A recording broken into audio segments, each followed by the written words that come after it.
নমস্কার বন্ধুরা, ডিপ্রিয়াস কিচেনে তোমাদের সবাইকে স্বাগত। আজকে তোমাদের সাথে খুবই সুস্বাদু একটা রেসিপি শেয়ার করছি, সেটা হলো হাঁসের ডিমের কষা।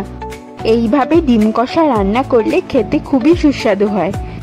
তো চলুন দেখে নেওয়া যাক আজকের আমার এই রেসিপিটি। তো প্রথমে আমি হাঁসের ডিমটাকে সেদ্ধ করে নেওয়ার জন্য কড়াইতে জল দিয়ে দিলাম। জলটা একটু গরম হলে পরে আমি হাঁসের ডিমগুলো এর মধ্যে দিয়ে দেব।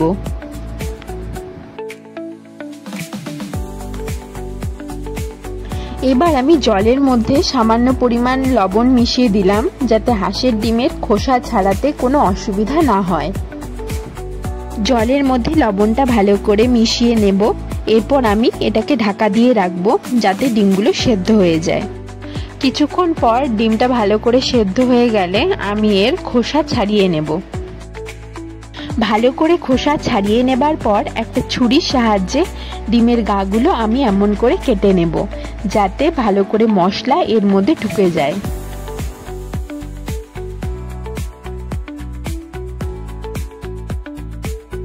এবার ডিমের মধ্যে সামান্য পরিমাণ হলুদ গুঁড়ো, লবণ ও কাশ্মীরি লঙ্কা গুঁড়ো দিয়ে ভালো করে মেখে নেব।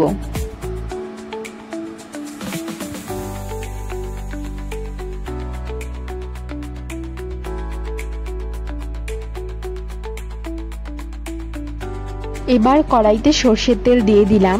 তেলটা গরম হলে পরে আমি ডিমগুলোকে দিয়ে ভালো করে ভেজে নেব।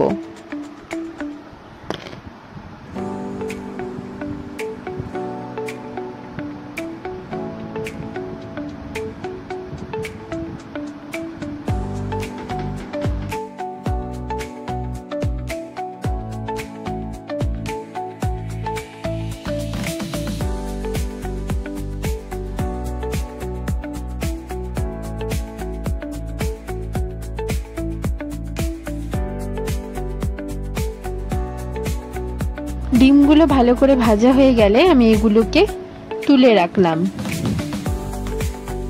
এবার আমি ডিম কষা বানানোর জন্য ওই তেলেই দারচিনি, এলাচ ফোড়নে দিয়ে দেব। কিছুক্ষণ পরে একটা মিডিয়াম সাইজের পেঁয়াজ কুচি এর মধ্যে আমি দিয়ে দিলাম। পেঁয়াজটাকে কিছুক্ষণ সময় নিয়ে আমি ভালো করে ভেজে নেব।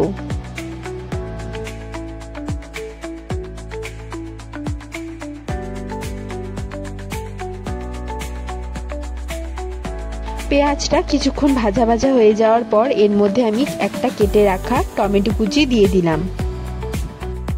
এবার পেঁয়াজের সাথে টমেটোটাকেও আমি ভালো করে ভেজে নেব।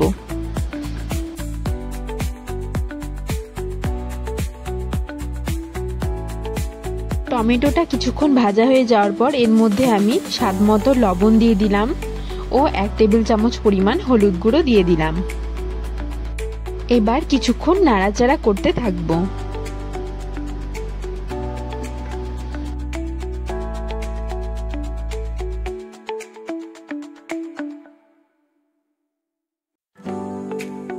লবণ হলুদ দিয়ে কিছুক্ষণ নাড়িয়ে নেওয়ার পরই আমি এর মধ্যে 1 টেবিল চামচ পরিমাণ লঙ্কা গুঁড়ো দিয়ে দিলাম ও 1 টেবিল চামচ পরিমাণ ধনে গুঁড়ো দিয়ে দিলাম।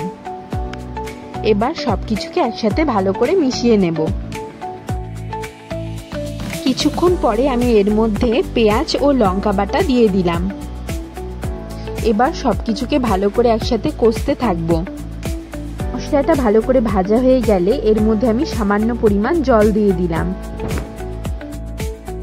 জল দেওয়ার পরে জলটা যখন শুকিয়ে আসবে ও মশলাটা থেকে তেল বের হবে, তখন আমি এর মধ্যে সামান্য পরিমাণ চিনি দিয়ে দেব। এবার কিছুক্ষণ ভালো করে কষিয়ে নেবার পর আমি এর মধ্যে পরিমাণ মতো জল দিয়ে দিলাম। এবার জলটা ভালো করে ফুটে আসলে এর মধ্যে আমি ভাজা ডিমগুলো দিয়ে দেব। ডিমগুলো ভালো করে এর সাথে মিশিয়ে নেব ও 3-4টে চেরা কাঁচা লঙ্কা আমি ওপর থেকে দিয়ে দেব। কিছুক্ষণ পরে নামিয়ে নিলেই রেডি আমাদের আজকের ডিম কষার রেসিপি। রেসিপিটি যদি আপনাদের ভালো লেগে থাকে তাহলে অবশ্যই সাবস্ক্রাইব, লাইক, শেয়ার আর কমেন্টে অবশ্যই জানাবেন যে কেমন লাগলো। ধন্যবাদ।